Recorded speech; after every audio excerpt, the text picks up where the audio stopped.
Erica here with Prep Scholar GMAT, back today with common flaws in GMAT critical reasoning arguments. Before we get started, I want to remind everyone that you can get one-on-one online tutoring from me or another GMAT expert with Prep Scholar GMAT. You can head over to our website to sign up or learn more about our other customized online prep options. Links are in the description. And as always, if you like this video, we've got a lot more great GMAT content. So check out our channel and subscribe for updates on new videos and live streams. The most common question types on critical reasoning are strengthen, weaken, and assumption questions. Questions in which we're asked to evaluate the argument's conclusion or find the flaw in the argument are very similar. All of these questions test your ability to locate some sort of weak point in the argument, a chink in the armor, and then do something with that weakness. So a strengthen question wants us to find that weakness, then solidify it, so it no longer damages the argument. A weaken question wants us to find the weakness, then further weaken it, so it actively damages the argument. An assumption question wants us to find the weakness, then identify what needs to be true in order for this weakness not to damage the argument. And evaluate the conclusion question wants us to find the weakness, then identify what piece of information would help us either strengthen or weaken the argument. And then a find the flaw question simply wants us to identify that weakness.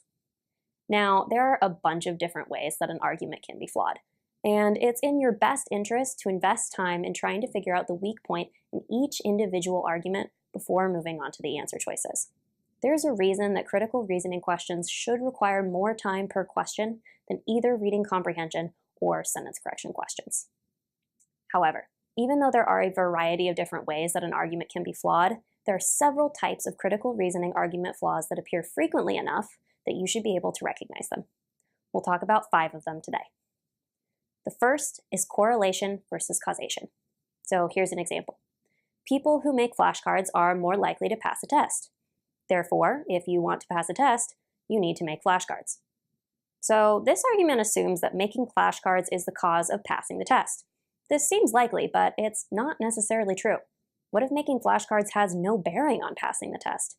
Maybe students who are more motivated are both more likely to make flashcards and more likely to pass the test. Maybe students who are more gifted at time management are both more likely to have time to make flashcards and more likely to have time to finish the test. In other words, what if making flashcards and passing the test are only correlated? Critical reasoning passages frequently assume that if A and B happen at the same time, then A causes B, when in reality, it may be that C causes both A and B. You can recognize this flaw by looking for indication that one thing causes or leads to or increases the likelihood of another thing. Second is misleading statistics. Let's say there is a university that has recently implemented anti-cheating measures designed to decrease the number of cheating incidents at the school. After a few years, the university indicates that the program has been a success, as the percent of students who have cheated has declined by 7%. This seems pretty logical. Fewer students cheating leads to fewer cheating incidents. However, what if the university has also implemented a measure to increase the number of students at the school, and the student body is now much larger? This means that even if a smaller percent of the student body is cheating, the actual number of students cheating may be larger, leading to more cheating incidents. Alternatively, it's possible that a few students are responsible for the majority of the cheating incidents. Maybe a few students cheated on literally every test they had that year, but it wasn't discovered until after the fact. This means that while the number of students cheating is lower, the number of cheating incidents is not. These are 2 classic devil's advocate scenarios for a misleading statistic. A statistic that leads you to believe one thing, but may not represent the whole picture. You can recognize this flaw by looking for statistical information. Percents and ratios are particularly common misleading statistics. Third is generalization. Say a county Parks and Recreation department is considering building a new park. Every time the department has built a new park in the past, public approval of the department has increased. So, the department expects that the new park's construction will increase the department's public approval. All right, what's wrong with this argument? Well, maybe there is a point of diminishing returns on parks. Maybe the public really only wanted 5 parks, and building any more parks after that won't benefit the public. Or maybe this park is planned for an area that wouldn't benefit from a park. Maybe there's another park close by, or it's in a neighborhood without many children. Moral of the story: just because something happened in the past or in another location does not mean it's a trend that will continue in the future or in another place. You can recognize this flaw by looking for projections. This is a really common flaw in plan questions. Fourth is necessary versus sufficient. Here's an example. Let's say that a police task force is hiring new staff. In order to be qualified for the task force, prospective candidates must have completed a certain training program. This spring, all members of a certain squad will be attending the training program, so the task force will be able to recruit their staff from within that squad. All right, what's wrong here?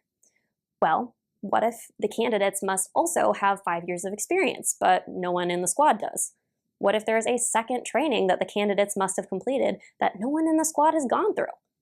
In essence, if A is required for Z, that doesn't mean that A will necessarily lead to Z. It's possible that B and C must also occur for Z to even be on the table. You can recognize this flaw by looking for if-then language. Fifth is imprecise language.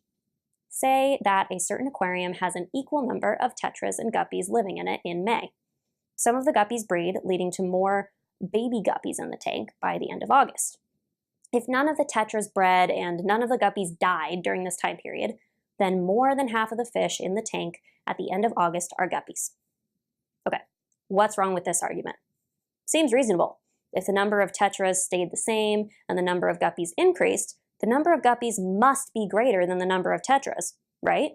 Well, yeah, that's true, but that's not the conclusion. The conclusion is that the number of guppies is greater than the number of other fish in the tank. What if there are catfish or swordtails in the tank? In that case, we may have 4 tetras, 10 guppies, 5 catfish, and 3 swordtails. There are more guppies than tetras, but less than half of the fish in the tank are guppies. Critical reasoning arguments are full of sneaky wordplay like this, so we need to be on the lookout for it so we can avoid dangerous assumptions. We can recognize this flaw by looking for changes in wording. What may look like a synonym often isn't.